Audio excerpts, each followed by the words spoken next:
Hey everybody, and it's a sunny day, keeping them clouds away. And you know that the skies ain't gray, and my karma's sweet. So it's a gorgeous day out. Thumbs this video up. Honestly, just beautiful. And I want to enjoy this day. Fights are happening. Adesanya versus Romero. My brother's going to come down. I'm going to spend some time with him. A lot of you guys know. That's one of my favorite things to do, etc. However, you know, there's a lot of uneasiness, and let's talk about that uneasiness. First of all, the numbers that they're starting to roll out are just the beginning. Here's the thing, whether you believe this thing is real, or it's not real, or it's serious, or it's not serious, the response has now gotten extremely serious as medical martial law has been declared in the state of New York. We know of at least, I believe it's 44 mandatory quarantines with over 4,000 they're saying precautionary quarantines. Now, if you saw some of my tweets, snatch and grabs are now a real thing if they want to do it. That's a crazy medical tyranny I never thought I would be talking about in my country, let alone my state. And it is extremely hard for me to not talk about this because it's something I've talked about for over a decade. And I feared would happen, and now it's here, and nobody seems to be really paying attention. You know, I didn't want to believe, and I still do not think that everything that Shepard Ambella said on my show is correct, especially when we're talking about the fatality rate, etc. But let's talk about some of the news that's rolling out on this. Now I'm seeing headlines about how it's Iran's fault because they lied about everything and they covered it up. And now they're saying 200 plus deaths. But again, if you saw what I was posting earlier in the week, and before even those videos were largely circulated, there were articles saying it could be 10 times as bad, and we could already have 650 fatalities there 4 or 5 days ago. I don't know what to believe, but I do know the media is now ramping up that somehow it is Iran's fault that it is spread so badly. Now, obviously, Iran is an enemy of the United States, so you can imagine a lot of that stuff is going to be printed. But another horrific thing I saw today is that a quarantine facility that was housing, I believe it was, no, come on, Carm, that was housing 71, that's what they're saying anyway, 71 human beings in China. By the way, 8 thumbs up. Can we get more? Can we do it a little bigger, guys? Thank you so much. So anyway, 71 human beings, let's make that extremely clear, collapsed. And they didn't collapse, but the hotel or whatever facility they were keeping them in collapsed. Does that tell you these people are really concerned about human beings? And I want to know why, you know, the United States is so sure that they're going to treat us great when we already know what's already happened in Kirkland, right? I mean, you can clearly see, and I haven't seen the media cover it, and I'm going to reach out to that main speaker, I think, today. I'm going to reach out to him and try to get him live and see what he's got to say, see what the update is, see if he and his family have been tested, see if his father-in-law has been tested, see if the CDC has actually gone there. Because I'm going to say it again, with 4,000 precautionary quarantines, and right behind me, that car that I walked by, etc., guess what? They're going home. They're going down to the city. And we're talking about tens of thousands of students throughout New York State, if not more, not only going to the city, but getting on planes to Florida, where they've reported, I believe, their first 2 deaths, right? And if they're reporting 2 deaths, at this point you have to at least say it's going to be double, maybe triple, maybe quadruple the number that they're putting out there, okay? So that should be something we have to talk about.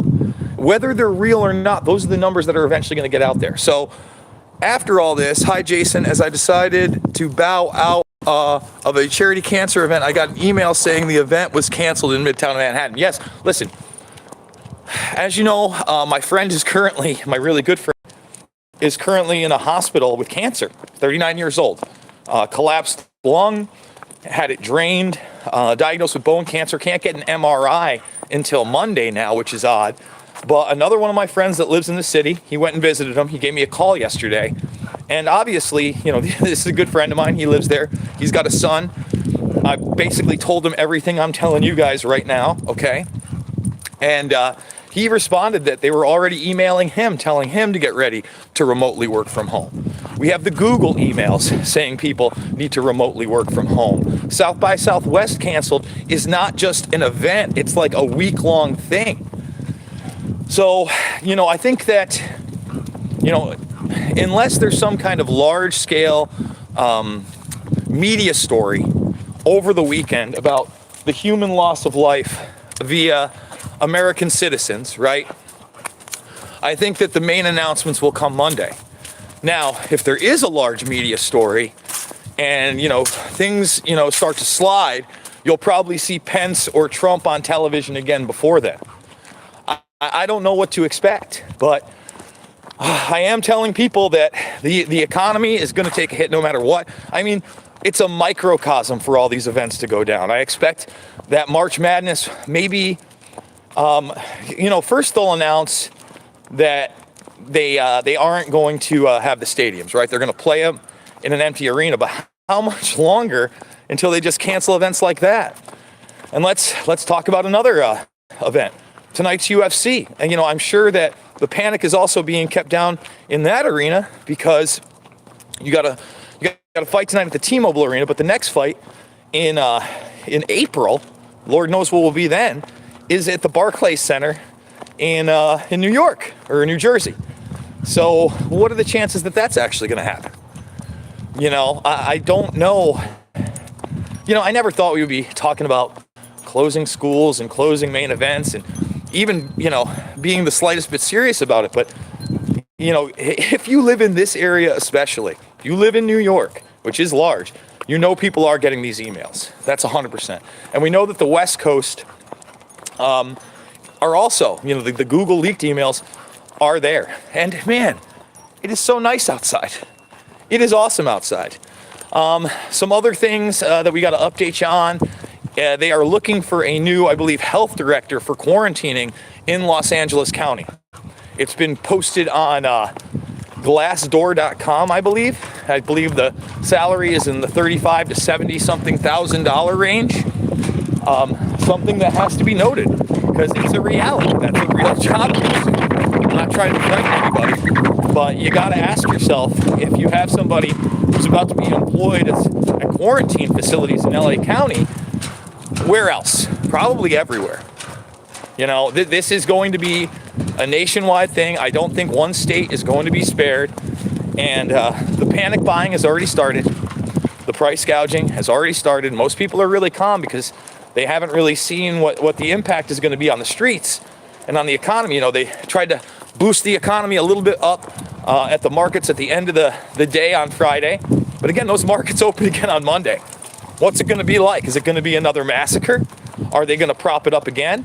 Again, I don't know how they would be able to prop it up on Monday, but I've been wrong before, especially in light of, again, I think by Monday, just about every state's going to have some kind of suspected case. But how are they going to confirm these cases since they're purposely not testing people to keep the numbers low and the panic low? All right. Talked enough about that. Me and Karma strolling. I got my man, Nico House of Mikasa Sukasa coming up at the top of the hour, 2 p.m. Eastern time, where we're going to talk everything election 2020, everything Tulsi Gabbard, everything Bernie Sanders, everything DNC, everything Joey B, Super Tuesday, South Carolina, you name it. I got a lot of respect for this guy. I think he does an excellent show for what it is. Obviously we disagree on a lot of things politically, but at the same time, I think he is a genuine dude trying to do the right thing. And it's going to be interesting to have that conversation. So make sure to tune in to that. That'll be at the top of the hour. I want to let everybody know that we're doing it 3 to 7 times a day. Thumbs this video up, share, and subscribe. Join the Burvis Brigade. Remember, I've got a Rockfin account where you're also getting 5 exclusive videos a week. On top of that, and I think I'm going to go live maybe super late from Rockfin after the fights tonight. That might be something I do. Maybe I'll go all the way late. We'll see. Not 100% sure, but we're doing it, and we're doing it good. No, Karma, we're not going to the park. You're limping too bad.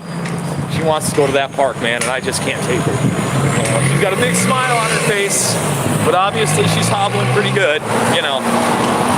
Oh, so once again, guys, if you want to support me, I got the GoFundMe, I got the Rockfin. I absolutely love you. It's not about left or right, it's about right and wrong. We'll see you later.